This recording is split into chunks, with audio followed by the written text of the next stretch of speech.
Pada bagian kedua ini, kita akan membahas mengenai penentuan requirement solusi. Berikut adalah gambaran checklist penentuan requirement solusi. Berikut ini adalah contoh requirement solusi dari sisi fungsional seperti Customer Information File, Deposit, Loan, dan lain-lain di mana detilasinya dapat mencapai 200 halaman. Selanjutnya, kita akan membahas mengenai justifikasi. Justifikasi atau dasar pengadaan adalah hal yang mandatori, meliputi rencana strategis teknologi informasi, MOM hasil dari rapat tim pengarah teknologi informasi, anggaran rencana penggantian core banking system, dan justifikasi kebutuhan operasional atau bisnis. Selanjutnya, kita akan membahas mengenai TCO dan HPS.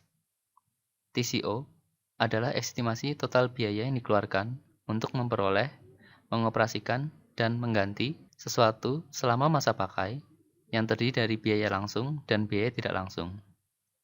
HPS adalah estimasi total biaya yang dikeluarkan untuk pengadaan dan merupakan bagian dari TCO. Perbandingan besaran antara HPS dan TCO bergantung pada skema pengadaan perusahaan. Masa pakai atau lifetime dalam perhitungan TCO core banking idealnya adalah sekitar 5 hingga 10 tahun. Berikut adalah parameter TCO yang dibagi dalam 3 kelompok, yaitu biaya pengadaan, biaya rutin, dan biaya penyesuaian. Dari biaya pengadaan, yaitu biaya untuk hardware dan software, data cleansing, pembangunan dan instalasi, dan lain-lain. Dari biaya rutin meliputi biaya lisensi tahunan, maintenance, training rutin. Sedangkan dari biaya penyesuaian meliputi biaya penyesuaian komponen, biaya downtime, dan biaya pengubahan. Selanjutnya, kita akan membahas mengenai estimasi dari TCO. Terdapat 3 prinsip dalam menentukan estimasi TCO, yaitu menggunakan lebih dari satu metode untuk menentukan ownership estimation, melakukan pemisahan berdasarkan hardware, konsultasi, IT service. Karena core application harus melalui pembahasan di KPTI atau persetujuan direksi. Metode yang digunakan dalam penentuan estimasi TCO yaitu breakdown method yang dibagi menjadi 2 yaitu work breakdown structure atau WBS, component breakdown structure atau CBS. Kemudian ada komparasi atau benchmark yaitu terhadap data histori perusahaan, terhadap sistem serupa dari perusahaan lain, atau sumber eksternal yang kompeten.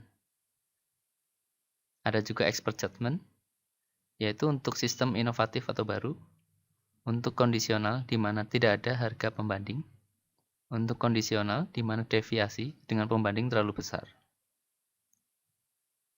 Dalam melakukan estimasi TCO, dilakukan breakdown yang memisahkan estimasi untuk servis dan barang atau lisensi.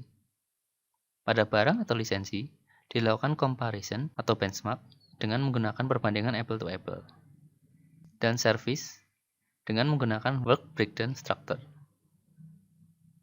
Berikut adalah perbandingan apple to apple yang berbasis sistem, yaitu dengan menggunakan sistem yang sama, penentuan parameter haruslah mencerminkan fungsi, kapasitas, dan kinerja sistem, memberikan valuasi pada setiap parameter, dan dengan didasarkan pada perbandingan parameter, harga dapat ditaksir. Berikut studi kasus core banking system. Didapatkan informasi keadaan awal bank sebagai berikut. Sebuah bank memiliki 500 kantor cabang dan KCP. Kondisi CBS bank tersebut adalah sebagai berikut. Arsitektur CBS, yaitu setiap cabang memiliki server selain server pusat. Source code dan pemahaman CBS dipegang oleh vendor. Platform CBS berupa client server.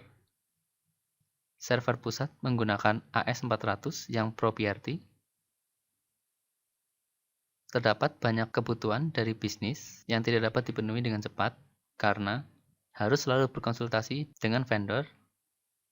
Implementasi harus dilakukan ke seluruh server cabang sehingga membutuhkan waktu yang lama. Bank berencana melakukan migrasi dengan kriteria sebagai berikut. Seluruh fungsi existing terpenuhi oleh CBS baru. Arsitektur CBS terpusat tanpa server cabang. CBS menggunakan teknologi web-based. Source code diperoleh sehingga CBS dapat dikembangkan secara mandiri.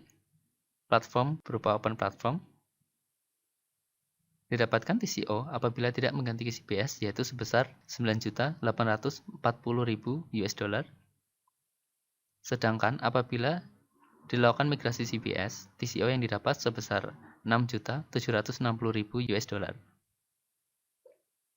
Berikut adalah rangkuman dari materi sesi tambahan ini, yaitu feasibility, justifikasi, dan analisis TCO merupakan 3 langkah kunci agar pengadaan migrasi benar-benar proper dan governance. Feasibility migrasi core application harus benar-benar komprehensif. Justifikasi adalah disesuaikan dengan kebijakan IT governance. Keputusan pengadaan migrasi sebaiknya mempertimbangkan TCO sehingga akan mengurangi hidden cost dan unpredictable cost pada masa berikutnya.